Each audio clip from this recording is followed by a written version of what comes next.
हाँ, तो क्या हाल चाल है साथियों, बिहार बोर्ड के स्टूडेंट 2026 के लल्लन टॉप स्टूडेंट।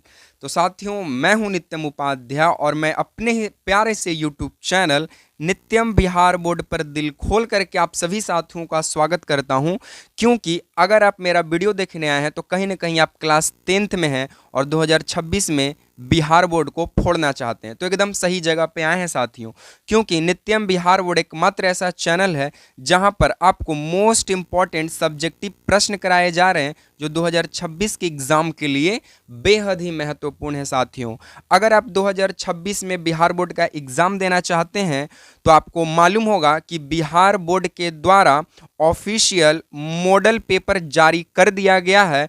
तो उसी मॉडल सेट नंबर 1 से एसएसटी का सब्जेक्टिव प्रश्न को उठाया गया है और साथियों आपको क्लास में ही याद कराने का पूरा गारंटी दी जाती है। तो इसलिए पहले आप वीडियो को पूरा देखेंगे, वीडियो समझ में आता है, वीडियो का नोट्स अच्छा लगता है, तभी वीडियो को लाइक करेंगे, शेयर करेंगे और अपनी राय कमेंट बॉक्स में देंगे, ठीक है। जिससे हम जो है अगला वीडियो बनाने का प्रयास करेंगे बेहद और भी बेहतरीन, ठीक है।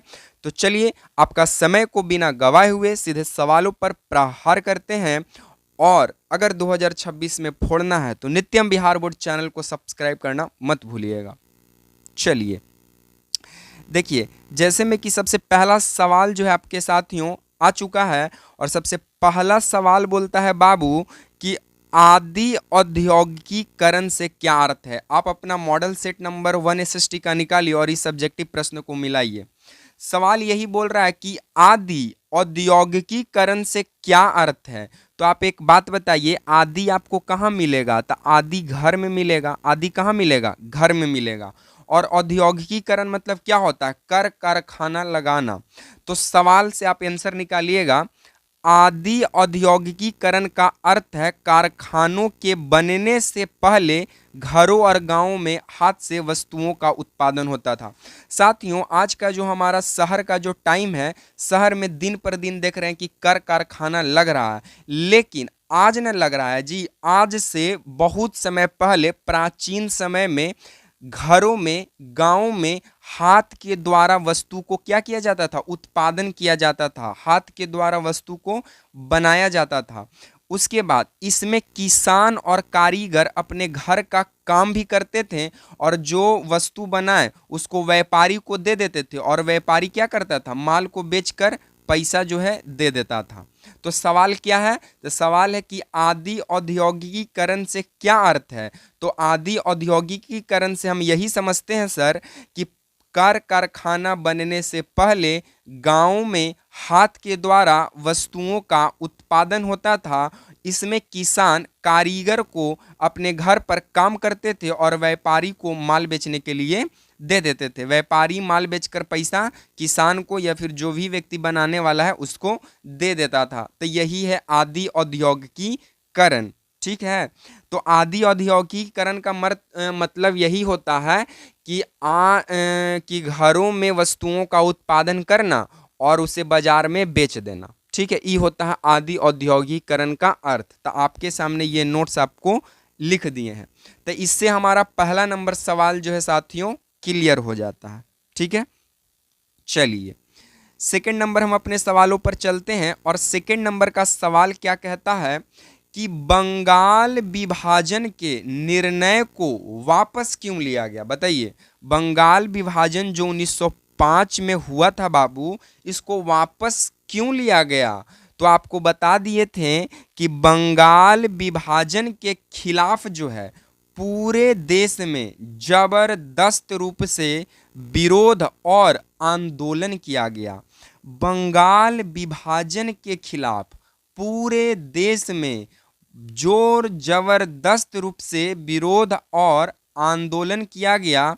लोगों की एकता और दबाव के कारण अंग्रेज सरकार को 1911 में यह निर्णय वापस लेना पड़ गया। साथियों देखिए, सवाल है कि बंगाल के जो विभाजन हुआ था उसको वापस क्यों लिया गया। तो इसीलिए लिया गया क्योंकि बंगाल विभाजन के खिलाफ पूरे देश के जो जनता है, पूरे देश के जो लोग हैं वो विरोध किए, आंदोलन किए, जिसके चलते सरकार पर दबाव पड़ा और सरकार दबाव में आकर इस बंगाल विभाजन के निर्णय को वापस ले लिया और 1911 में बंगाल विभाजन निर्णय को रद्द कर देवल जाता है, जिस वक्त हमारे वायसराय होते हैं लॉर्ड हार्डिंग सेकेंड, यानी लॉर्ड हार्डिंग द्वितीय होते हैं।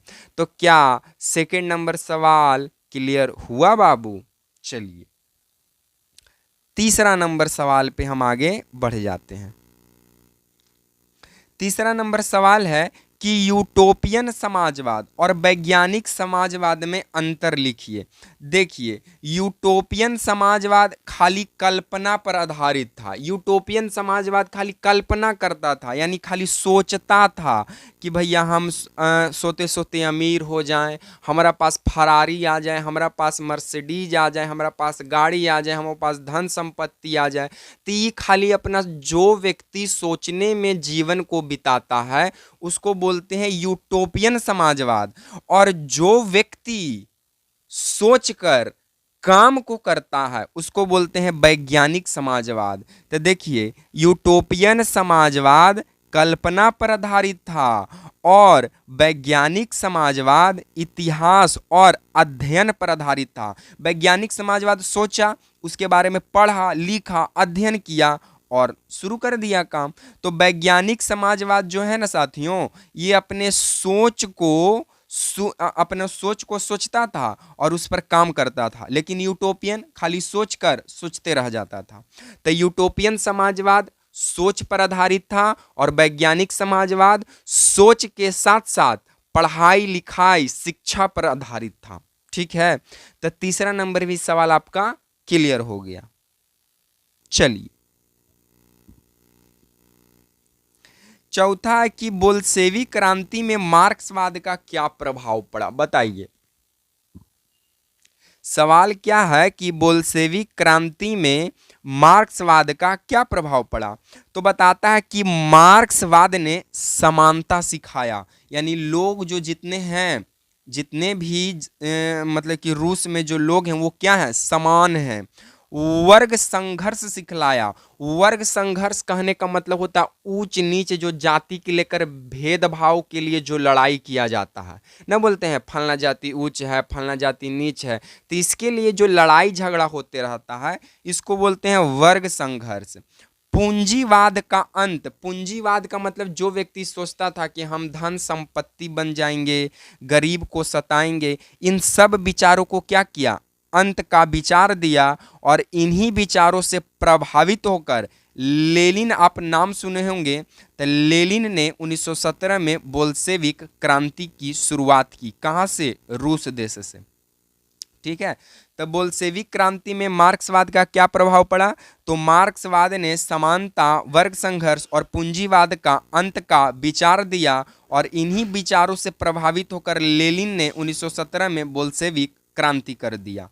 ठीक है, चलिए नेक्स्ट आपका प्रश्न है साथियों कि भारत सरकार अधिनियम 1919 के दो प्रावधान बताइए। यानी कि भारत सरकार अधिनियम जो 1919 में आया, इसके दो प्रावधान, मतलब इसके आने से क्या दो चीजें हुआ। तब पहला, इस अधिनियम से प्रांतों में द्वैध शासन लागू हुआ। द्वैध शासन का मतलब क्या होता है साथियों, तो द्वैध शासन का मतलब होता है दुशासन करना। क्या शासन करना, दुशासन, यानी पहला शासन अंग्रेज करेगा और दूसरा शासन भारत के राजा करेगा। जैसे में मान लेते हैं बिहार है और बिहार में लागू हो गया है भारत सरकार अधिनियम 1919। तो जब भारत सरकार अधिनियम 1919 बिहार में लागू हो गया है तो पहला द्वैध शासन भी लागू होगा, और जब द्वैध शासन लागू होगा तब बिहार में दो गवर्नमेंट होंगे, यानी बिहार को चलाने के लिए दो सरकार आ जाएगी। पहला अंग्रेजी सरकार चलाएगी, दूसरा राजा चलाएगा। अंग्रेजी सरकार का काम होता है सेना, पुलिस व्यवस्था पर ध्यान देना, प्रशासनिक व्यवस्था पर ध्यान देना, न्याय व्यवस्था पर, कोर्ट उट जितना है ना ये सब अंग्रेज चलाता था। लेकिन शिक्षा, कृषि, कामकाज करवाना, ये सब राजा करवाता था। तो द्वैध शासन का अर्थ होता है एक क्षेत्र में दो लोगों की सरकार चलना, पहला अंग्रेज और दूसरा राजा। ठीक है, तो भारत सरकार अधिनियम 1919 के आने से प्रांतों में द्वैध शासन लागू हुआ। दूसरा, भारतीयों को सीमित रूप से प्रशासन में भाग लेने का अधिकार मिला। भारतीयों को है ना एकदम मतलब कि फिक्स कर देवल गया कि 2 से 3 लोग जो हैं अंग्रेजी सरकार में प्रशासनिक विभाग में आ सकते हैं, यानी पुलिस बन सकता है, आईएएस वाईएएस बन सकता है, बस उससे ज़्यादा नहीं, क्योंकि ज़्यादा बन जाएगा तो फिर तो अंग्रेजी सरकारें गिर जाएगा। ठीक है, तो यही था भारत सरकार अधिनियम 1919 के 2 प्रावधान। ठीक है, चलिए अंतिम नंबर सवाल बोलता है कि फ्रैंकफर्ट संसद क्यों बुलाई गई और इसका क्या परिणाम हुआ।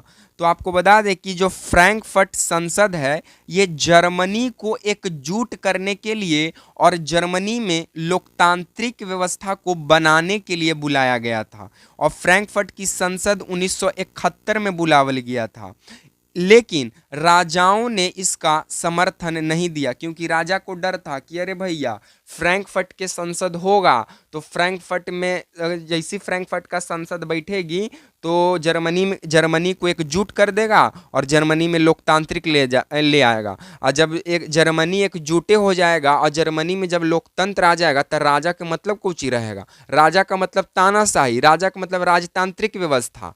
तो राजा इस नियम को क्या किया, विरोध किया। और जब राजा विरोध किया तो यही कारण फ्रैंकफर्ट का जो संसद है ये असफल रहा, यानी अनसक्सेसफुल रहा।